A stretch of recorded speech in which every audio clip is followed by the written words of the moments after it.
Moltes gràcies, conseller Comín, per obrir l'acte i donar aquest missatge d'esperança. Ara tindrem en pantalla en Marko Kaasik, que és el co-líder del Partit dels Verds d'Estònia, físic atmosfèric, i que des de la direcció del partit ha donat suport diverses vegades a la nostra independència i serà acompanyat per en Valdur Lahtvee, enginyer forestal i fundador dels Verds Estonis, que, com heu vist, la vessant verda va ser una vessant fonamental en el procés independentista. Good evening, Marko. It's a great pleasure to have you here with us. It's also a great pleasure to have you, Valdur, and to share this evening with us and to learn from your experience and your example. Thank you, Marko. It's your turn. Thank you. Do you hear me? Yes. Yeah. I am Marko Kaasik, not yet the leader of party, but I was quite recently. Now I am a member of board, one of 11 members, and it is pleasure to tell you something about Estonia. Thank you, ladies and gentlemen. Thank you, Mr. President, for audience. And our party, Estonian Greens, is very excited of movement in Catalonia. We declared we are for independence of Catalonia. There is a resolution of our party just after the referendum took place. We made it, and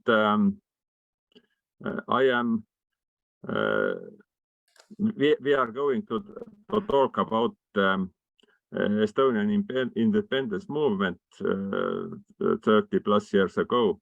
I was that time a young adult. I remember quite many details, but I was not politically active at that time.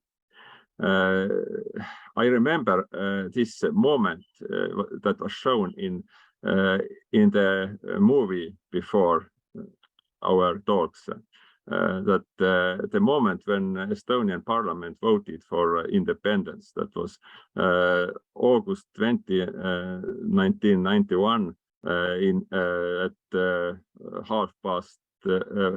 5 minutes past 11 at night. I was watched it in TV, and that's a very meaningful movie for, I guess, I think. And now I am giving floor to Valdur, who was politically active and in the middle of those events. Thank you. Valdur, please. Bona tarda a tots. Perdona el canvi a l'anglès.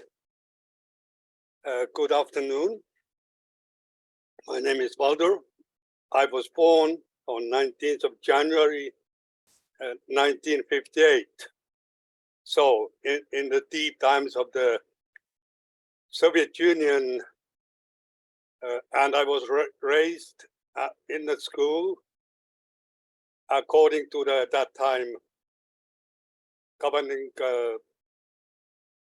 political guidance of building the communism in the whole Soviet Union. But like the many Estonians, also my family was very much affected with the occupation of Estonia in the end of 1939. My father in 1956, before I was born, came back from the Gulag prison camp. He was sentenced 25 plus 5 years into Gulag because that time regime didn't want to have the countries going to their own way after the Second World War. So the independence movement started together with the easing up the regime in Moscow, the glasnost and which Gorbachev brought in, and in 1987 in Estonia, the independence movement was very much linked to the environmental issues. That year in summer, the Soviet Union Ministry for Fertilizers from Moscow declared that they want to open up new mines for phosphorite in northwest of Estonia. And that would mean a lot of negative consequences to the environment, but not only that, also the new wave of migration. Waves of the migration of the Russian-speaking population into Estonia, which was already going on by different waves since after the Second World War. And the latest wave of the new migrant labor to Estonia was coming in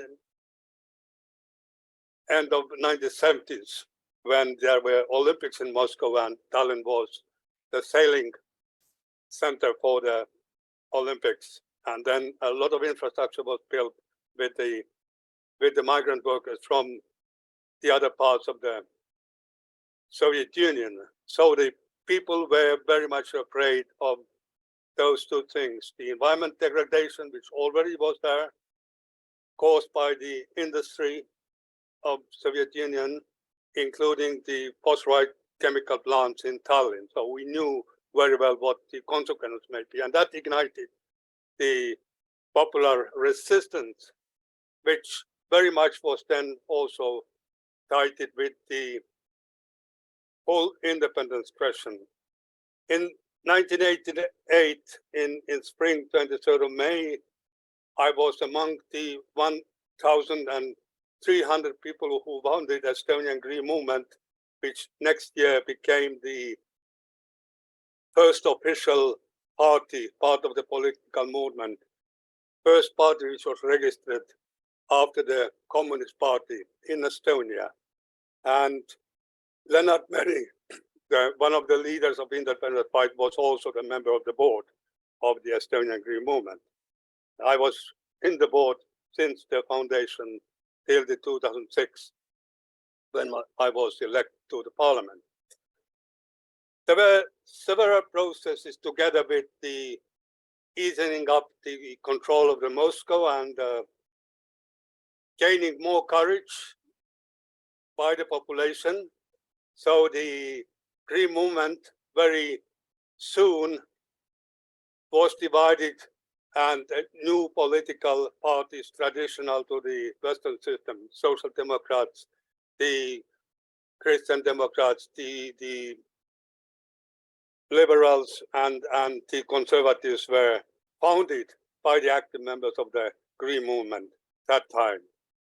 And when the independence was declared, 19th of August, that was kind of end of the 4-year struggle, hand in hand, raising the legitimacy from the being independent country from 1918 to 1939, plus those more modern approaches, getting the economic independence from and the reasoning up or having a more moderate relations with the Soviet Union. But definitely international recognition was very important, that the decision about the restoration of the independence really standed, and the Moscow was not able anymore under the eye of the international community and the press to oppress the independence movement in Estonia. One must note that the last Soviet militaries, they left Estonia on 31st August 1994. only. And actually, for that time, the Second World War and occupation was ending for Estonia. So that's my short intervention. Thank you.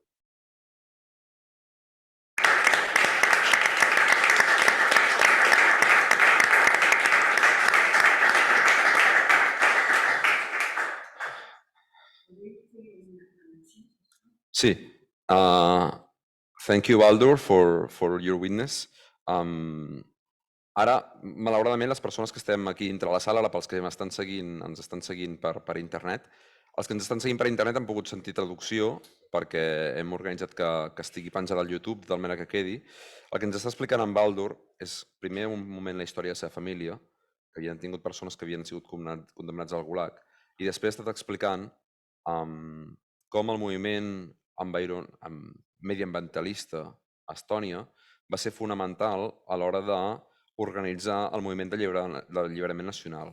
Per què? Perquè la URSS, just abans, al final de l'època en Gorbachev, va prendre una sèrie de decisions respecte al territori estoni, unes quals relacionades amb la indústria dels fertilitzants, però no només, que d'alguna manera van provocar diversos efectes. Primer, un dany mediambiental molt greu pel territori estoni i, per l'altre, un canvi demogràfic en termes de moltíssima gent que venia de Rússia a Estònia. Això va provocar un efecte reactiu que, unit al moment en què hi havia la perestroika i la glasnost a Rússia, que va permetre a la URSS, que va permetre d'alguna manera una petita obertura, va començar a haver-hi protestes i accions no violentes contra l'ús del territori estoni per tal de, amb els interessos militars i industrials russos soviètics.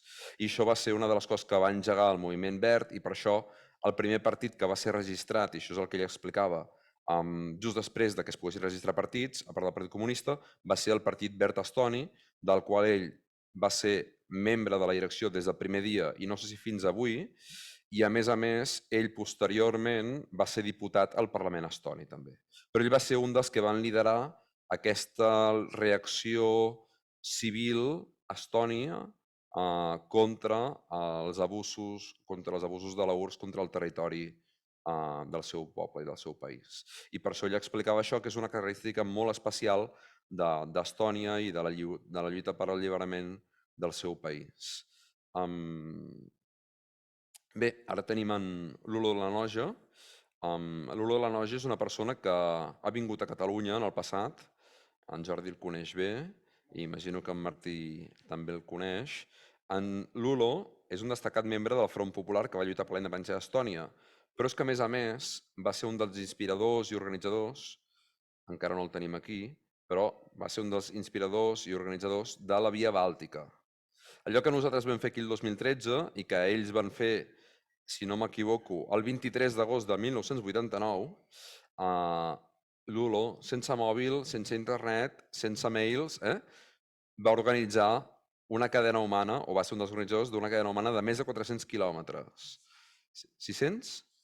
690 quilòmetres. En Jordi ho sap perquè els ha caminat tots. Però imagineu-vos la dificultat, si per nosaltres ja ho va ser difícil, com de difícil havia de ser per ells, sota el règim soviètic, organitzar una cosa així. A més, sobre la data del 23 d'agost, hi ha una cosa bonica, que és que la van fer aquell dia, també per un significat, perquè era, si no m'equivoco, el 50 aniversari de l'acord entre Molotov i Ribbentrop, que eren el ministre exteriors de l'Alemanya nazi, Ribbentrop, i el ministre exteriors de la URSS, que era Molotov, del qual ve els còctels Molotov, però aquesta és tota una altra història. Però aquell dia feia 50 anys, i sortir a fer la Via Bàltica era la seva manera de dir som un poble ocupat i volem la llibertat. I defensem la nostra llibertat donant-nos les mans i no agafant les armes. Per tant, allò que va fer l'Ülo Laanoja, allò que va ajudar a fer possible, és extraordinari. Després va ser diputat del primer Parlament estoni, després de la independència, per tant va ser una persona molt important de la independència d'Estònia, va ser vicepresident del Partit Socialdemòcrata i membre de l'Assemblea Parlamentària del Consell d'Europa. A més, l'Ülo té una frase molt important que crec que ens serveix per entendre els ensenyaments que ells ens poden donar. Deia, en una entrevista, una de les vegades que va venir aquí a Catalunya, perquè va venir a fer-nos una mica d'entrenament de com fer una via bàltica, deia, Catalunya veu important guanyar-se simpaties a fora, però hi ha la impressió que Europa va donar molt suport als països bàltics, i no és així. De fet, va estar en contra fins a l'últim moment de la nostra independència, i més perquè tenia por que es trosséssim els pactes de cohabitació. Fixeu-vos, No va ser fins després de la proclamació d'independència que fora ens van acceptar, començant per Islàndia. Interessant. Ulo, it's a great pleasure to have you with us. I was reading to our public here when you said in one of your visits something that we sometimes forgot, that is that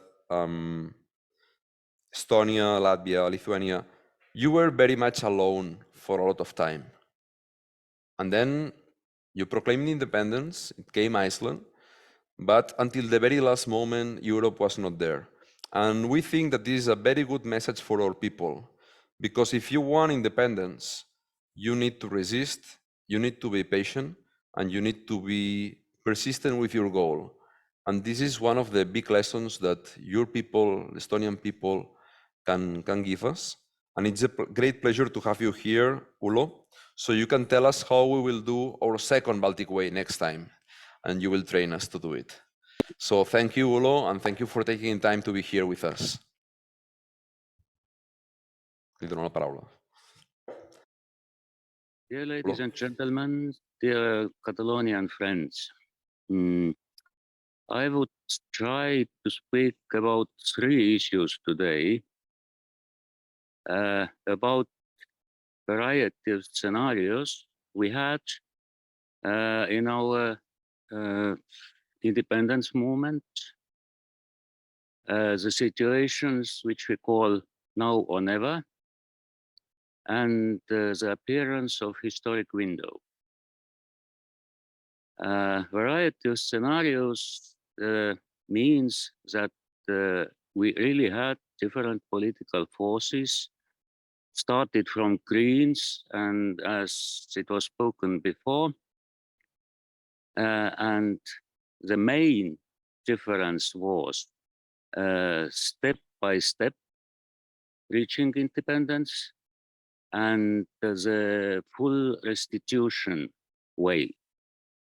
So, and the difference was pretty large, because when we prepared for Baltic Way, then, for example, those people who were on the side of restitutions didn't want to join with us. But finally, when they recognized that the Baltic Way will succeed, then they came all with us. And that, I would say, that one of the very few moments when Estonian population was in one opinion for that moment.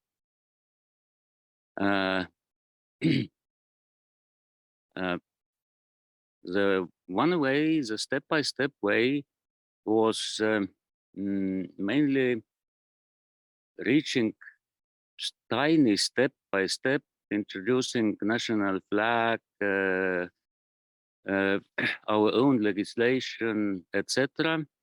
And because of that, we had actually 2 elected bodies. One which is Soviet-based, so-called Supreme Soviet, which last was elected in multi-candidate way, and the Estonian Congress, which was arranged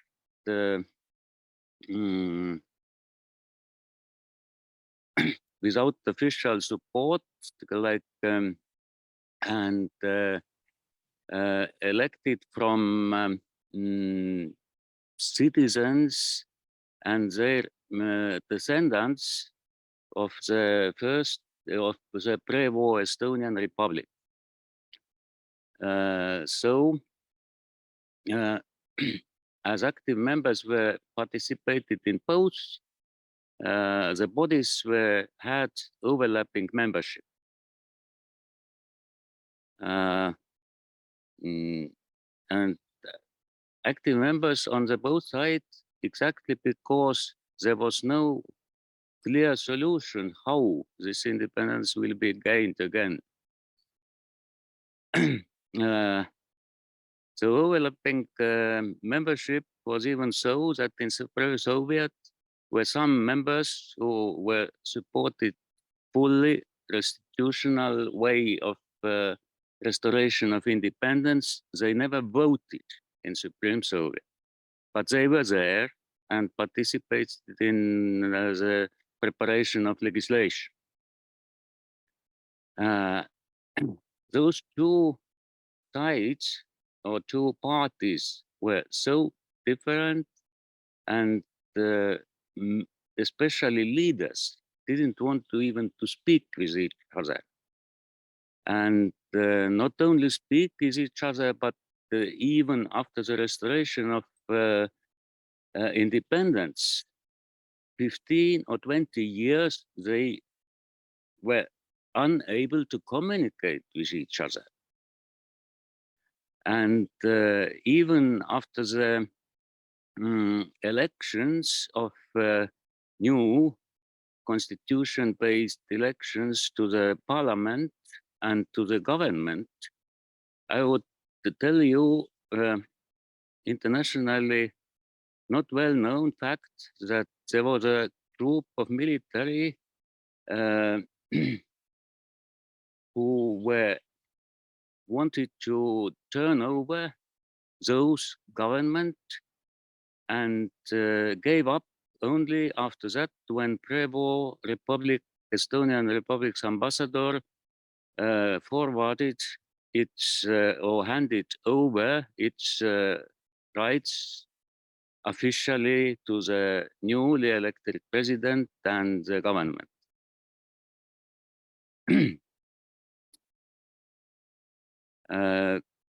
Speaking about now or never is,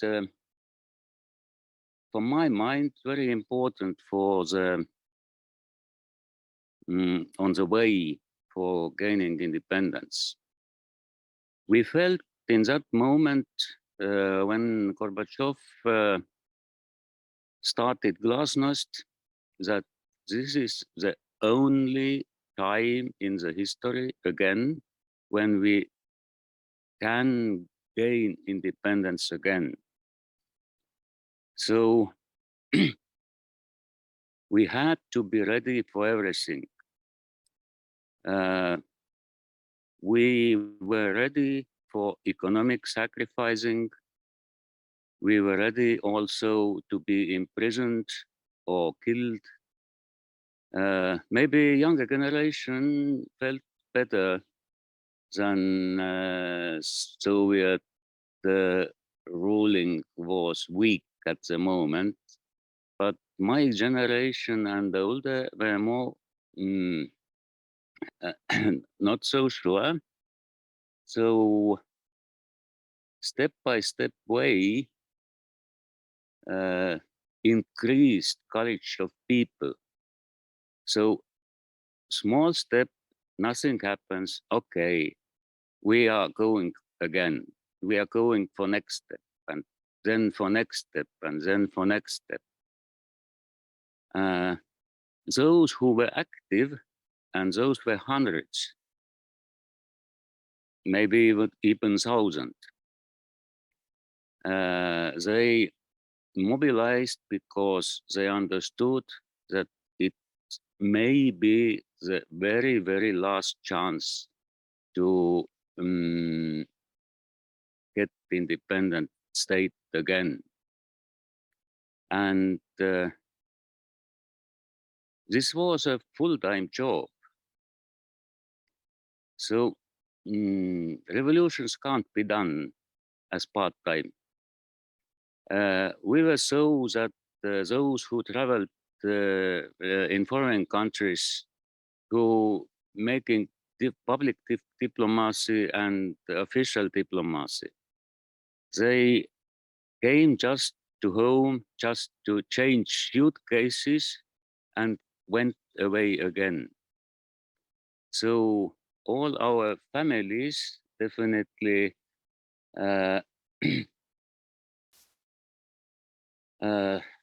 lost some family life. For example, I remember, or my children told me later that they do not remember me from that times.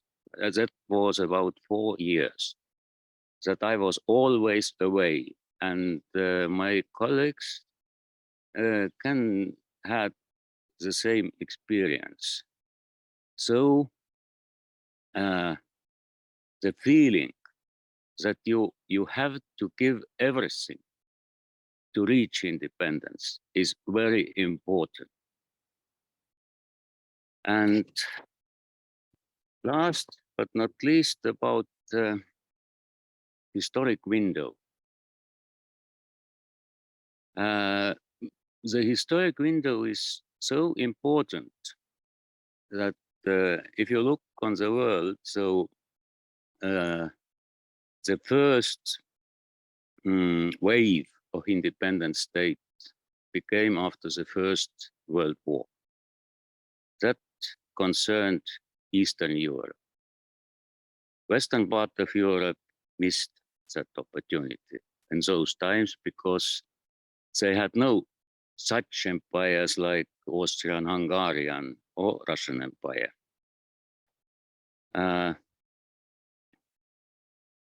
Gorbachev window opened so that the Soviet Union's East European satellites, step by step, starting from Poland, threw away totalitarian system. At the same time appeared unification of Germany. It is also not very common spoken that after the coup in Moscow, the leaders of three, at that time, Soviet states, Russia, Ukraine, and Belarus, leaders of them, Yeltsin, Shushkevich, and Kravchuk, in Belovezhye, legally demolished Soviet Union. They denounced act of creation of Soviet Union, which was arranged in 1920s. And so what happened? Happened so that a lot of other Soviet republics appeared to be independent states as well. Central Asia, Moldova, Caucasia.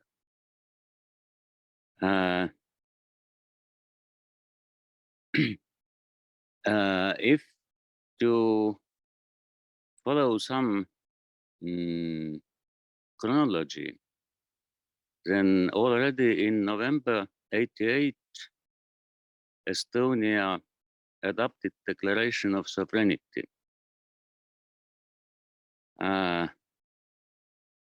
That was a new Soviet-controlled Estonian Supreme Soviet, and what we to come the law in the force, that had to be published in newspaper, 2 official newspapers, and that was arranged at the time of night. So this Declaration of Sovereignty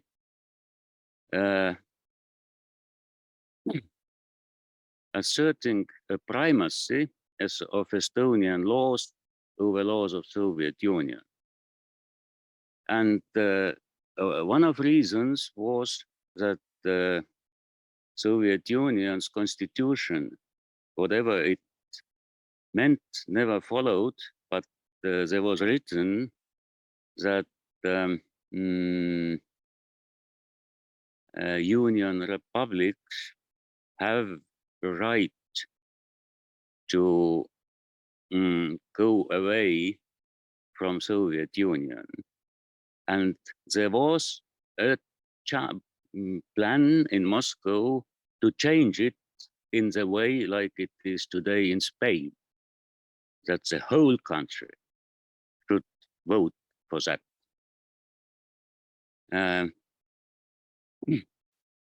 What means historical windows?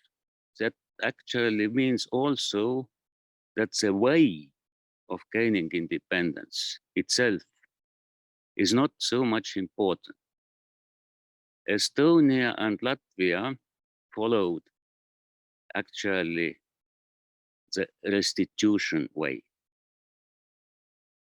On also the restitution of citizenship. Lithuania created a new state. Nevertheless, all of them recognized diplomatically at the same time, with the exception of Iceland, who recognized Lithuania a bit earlier.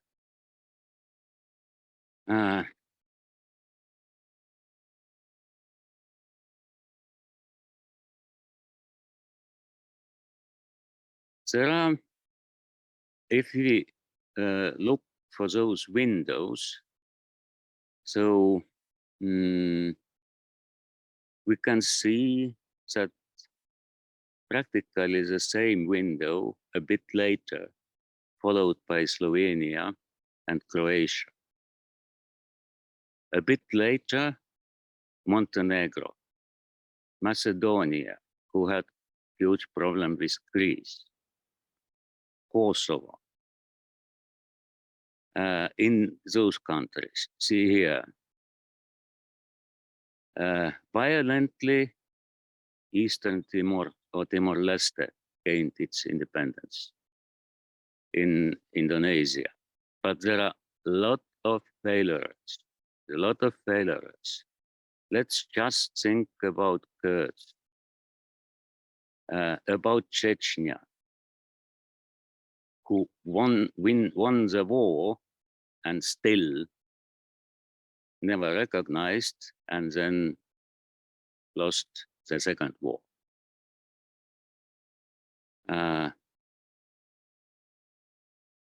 Now Catalonia is a member of Union of Unrepresented Nations. Proud to tell you that the movement initiator was Estonian guy. And yeah, that was in the end of 90s.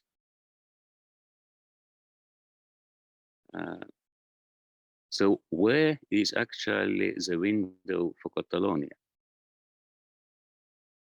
Maybe it was after death of Franco.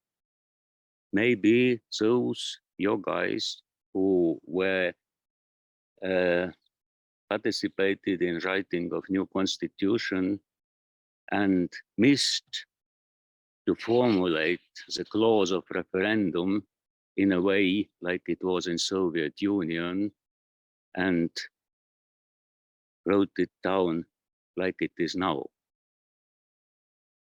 So that gives, like for Spain, the option to tell that we have rule of law and you are not following the constitution. Maybe this chance comes after the end of Ukraine war, after the win of Ukraine.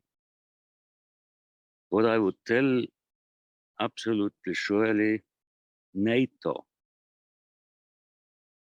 in today's world, which anyway has problems with Turkey and has problems with Hungary, NATO members are not ready to recognize independent Catalonia before the end of the war.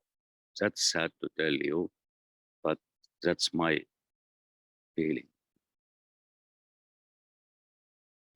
So that's my short presentation, short speech, which I had. Thank you for attention.